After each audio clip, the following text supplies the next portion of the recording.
think people and experts are concerned that this could lead to new outbreaks of coronavirus. And so they want to encourage people to practice social distancing. Even if you go to the beach, you're not acting in a way that's irresponsible.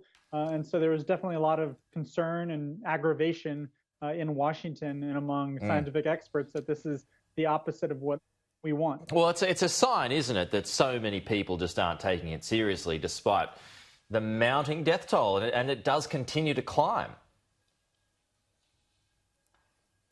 Yeah, we're pretty much at the 100,000 person mark. And President Trump, he had said he wanted to keep it to 60,000, but he blew through that, and we're likely probably to hit 200,000 in the next few months as well. And so, it's kind of a somber milestone here in America. The New York Times even printed 3.5 pages of 1,000 people who had died, little short bios.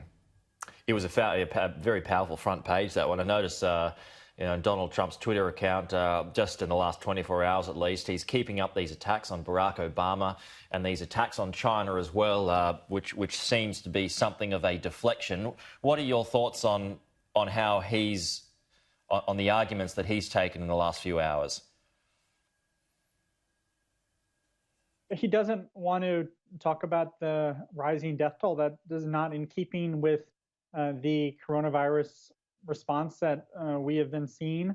He has been talking about an MSNBC host, Joe Scarborough, a conspiracy theory about someone who died from his office 20 years ago. And so I think this is a sign of a president who wants to move on.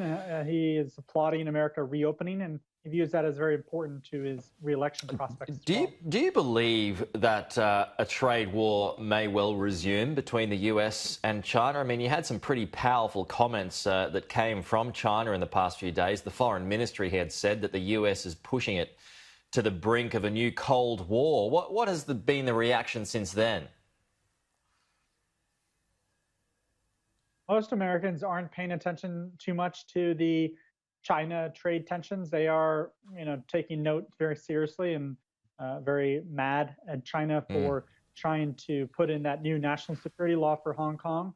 But I think the Trump administration has to contend with the fact that the economy is so weak, and President Trump wants to preside over a new economic growth spurt. And so they really don't have a lot of bandwidth to get into a new trade war with China, because that could hurt economic growth at a very pivotal time.